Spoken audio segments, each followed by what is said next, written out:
Tonight on Cosmic Cantina, we're talking about UFOs, alien bloodlines, and the men in black, baby. Are certain people targeted by alien abductors because of their blood type? Is there a specific human makeup that is compatible with an alien-human hybrid program? Do men in black wax their entire bodies? All these questions and more will mostly remain unanswered, but we're going to have a blast talking about it. I'm your host, Melissa Tittle, and every week I go to my favorite bar, Cosmic Cantina, and kick back with my co-hosts, Josh Golembeski and Matt O'Connor.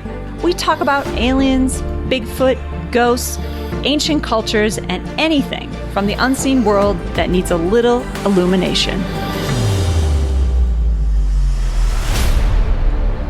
Welcome to Cosmic Cantina. I'm your host, Melissa Tittle, and tonight I'm having...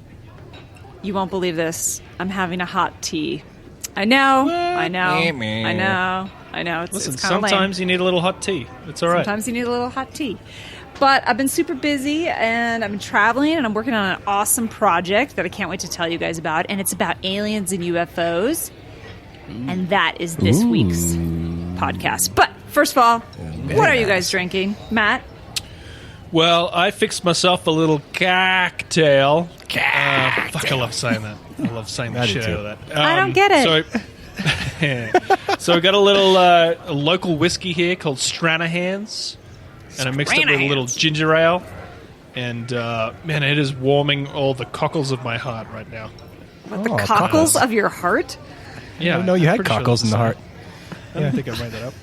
Yeah, Australian guys do, apparently. Okay, Josh, what are you drinking? Yeah. Well, I'm a man who's not dating any particular alcohol lately. I'm still heartbroken for everything that happened with Ghostfish. I think about it daily. I love you! 5 hours. I love you, Ghostfish! But now today I'm drinking random red wine that I drank over the weekend because I don't even know what it is. I'm so disappointed. Random. It tastes like fruit juice. It's not even good. I'm not even going to bring up what it is. It was what was left. Did you steal it from a church? Did you steal that from a church? It's the sacrament. Wow. Yes. On a whole new level, buddy. All right, guys, let's get into it. There's a lot of alien encounter stories that are just weird.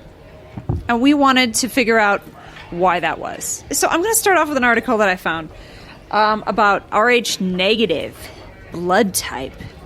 Ooh. And the article is titled, Where Did Rh negative blood type come from? Is it God-given? Ooh, it's already juicy. So the article states, refers to this woman, Melissa Kennedy.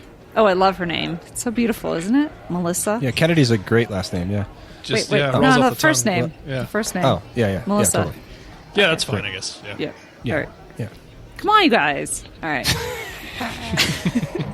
So, Melissa Kennedy, better known as the UFO woman, is Rh negative, and during the Aliens Revealed live online summit, she gave us a fascinating insight into the negative blood type and its possible origins. Okay, so I don't know who Melissa Kennedy is, and I don't know what the Aliens Revealed live online summit. I feel like I missed something in my research. But anyway, it took place, and it's got to be somewhere for you to watch. Yep, it's out there. It's out there. All right, so Kennedy, who hosts a popular program called the UFO Woman Show, says if the Anunnaki did in fact alter our DNA for their purposes, the negative blood type could well have originated from them. But she concedes that that's just a theory. And the truth is, we don't really know where it originated from. All right, we're getting somewhere. I feel like we're getting somewhere. We're going to get the answer in this article. All right. We've also found that there has been some research that traces it back actually much, much earlier to, say, the Anunnaki, which is like 400 to 500 years. Okay, all right, so I'm going to stop quoting this woman. 400 to 500? Jeez. 400 to 500, okay. 400 to 500 years ago is shallow. Yeah. Yeah. And the Anunnaki are connected to the Sumerian gods. Sumerian tablets are supposed to be older than some of the writings of Egypt. So we're looking at, mainstream 6,000, alternative theories, maybe 10, 12,000 years ago. So she's a little off. But let's talk about Rh negative. I mean, she brings up a lot of things that a lot of people say, that like Rh negative is this interesting blood type that some people have. It can't be cloned. It's immune to some parasites. They don't know why certain people have Rh negative. I mean, there's some scientific links and theories, but if I speak about it scientifically, there is some kind of immunity that this blood type has to certain parasites on the planet, and they can't figure out why. It just seems to be immune to it. So a lot of people then go down this rabbit hole. Could this certain Rh negative, could this actually be extraterrestrial? Could this have come from this idea that we were tinkered with, we were created by alien beings? That like we went, that the whole idea with the missing link, right? We're here, and then all of a sudden, oh, there we are. Now we're humans. And so this idea that this is the evidence left behind, that yes, Anunnaki extraterrestrials came down and they tinkered with us, they made humans, and maybe that's why some people are being targeted. Ooh, they're being hunted because they're being tested on. Because there's just certain people that have this blood type, and they might become some. I mean, not a lot of people get this tested for Rh negative, but it could explain some of the people that get targeted in these abduction cases, or even just people who get poked and prodded. Yeah, I think it does seem like there are certain people who just it's happened since they were children, and they just keep having these encounters again and again, and it does seem like there's something special about them that the aliens want. I don't know what it is. It could be the blood. Yeah, that makes sense. Right. Do you guys know what your blood type is, by the way? Rh negative. Well, Really? that's No. Rh negative is know. like a factor on top of like your blood type. Right. So. It's a different blood type. Yeah. Yeah. It's not a blood I knew type, that. it's- Totally. yeah. Totally. I believe I'm A negative. Yeah. I'm the I have one no that's idea good for what I am. COVID. I'm like, what is it? O negative, O positive, powerful. Oh. Whatever the powerful blood is, it's a little more manly than normal blood. That's the big dick energy blood. That's what I have. Right. Yeah. I think that's a that's- scientific term for it too. That yeah. blood type needs to eat a lot of meat. You like a lot of meat there, Josh? Oh shit! You just called me out. I'm mostly vegan. Fuck. I eat meat once a week though. I'm still a bro. I still get aggressive. I kill things. But I did look up though. What? Why am I being like? I don't know. What I'm trying to do. I don't know. You're like trying to like own your blood type. Yeah, Just I don't even know my chest a blood little type. bit. Yeah. Oh, you don't even know. but I did- Okay. I Wait, don't hold know on, it. I'm just Matt. What's your talking blood shit. type? Oh, well, that's what I was going to say. I actually don't know. You And that's don't kind of weird that I know? don't know. Yeah. That's weird. I need to should know find that that. out. Yeah. It's Pony probably tail important. positive. That seems important. He's probably Rh negative. He's not telling us because he's like freaked Yeah. out right now. Oh, of course he is. All that weird shit that happened in Australia when he got finger banged as a child. That shit was weird. But hey, you know what I Maybe. looked up? Yeah. I looked up that 60% of all abductees are Rh negative. 60%.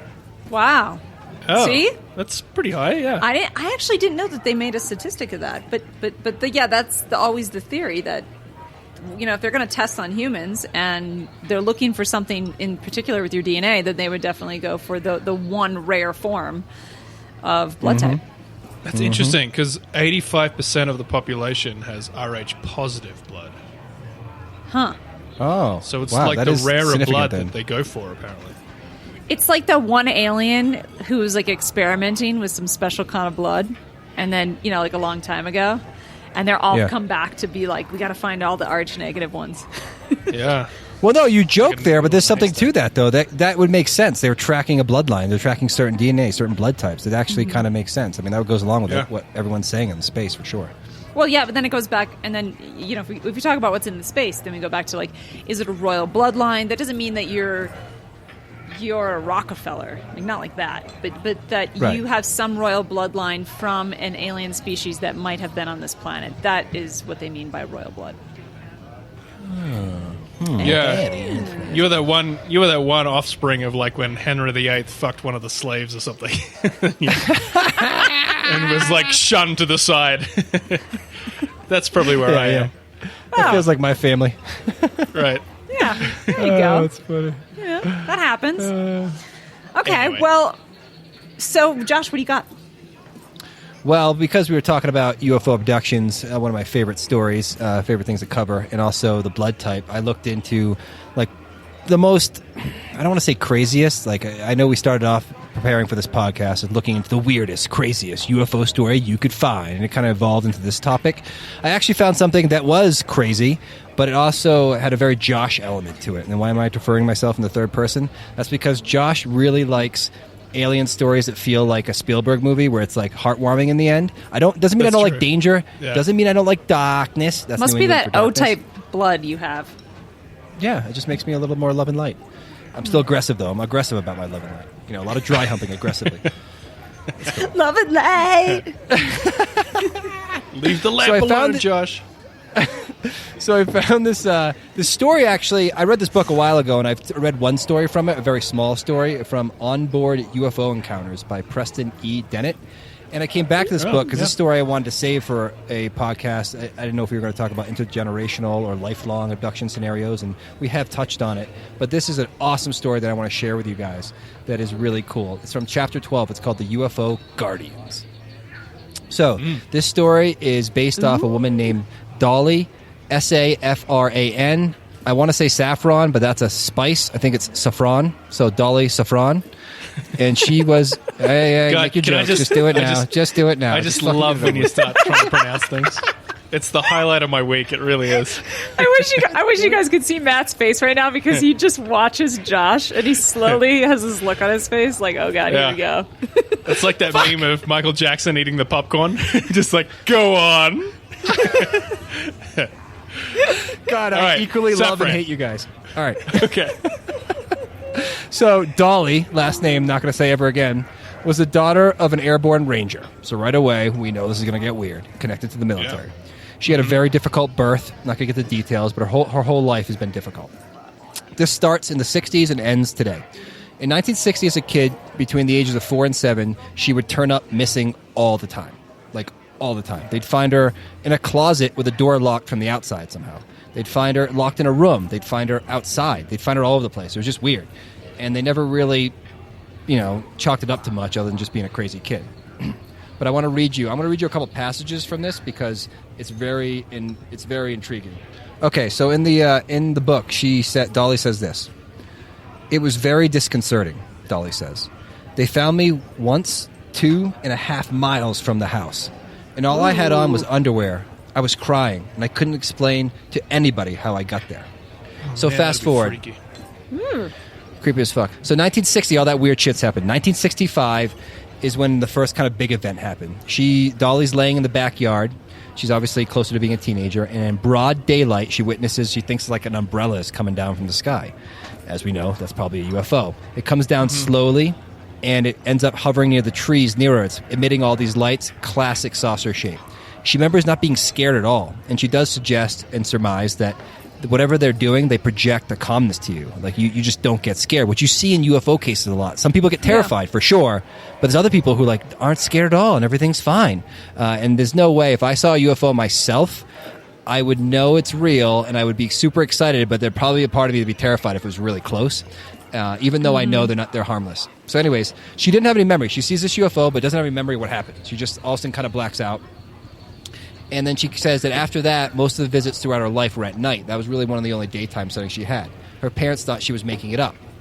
So over the next couple of years, weird shit starts to happen to her after this incident. Basically, psychic shit. The first kind of thing that happens is her family witnesses telekinesis from her. Her aunt's over there. They get into a family argument. Everyone's yelling. They're mad at her for some reason. She gets all really, really angry and starts shaking.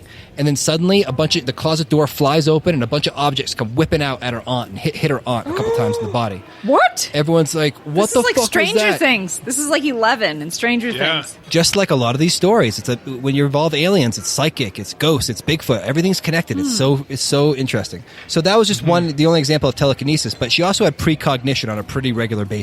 And it was really associated with mini emergencies. So if someone was about to get into a car accident, she would know and say something. If someone was about to go to the hospital, she would know.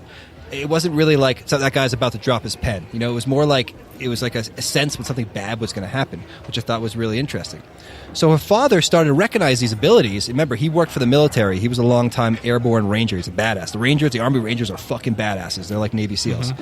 And her father's like, holy shit, like you clearly have psychic abilities. He takes her to Hempstead Air Force Base in New York. This is where they lived at the time.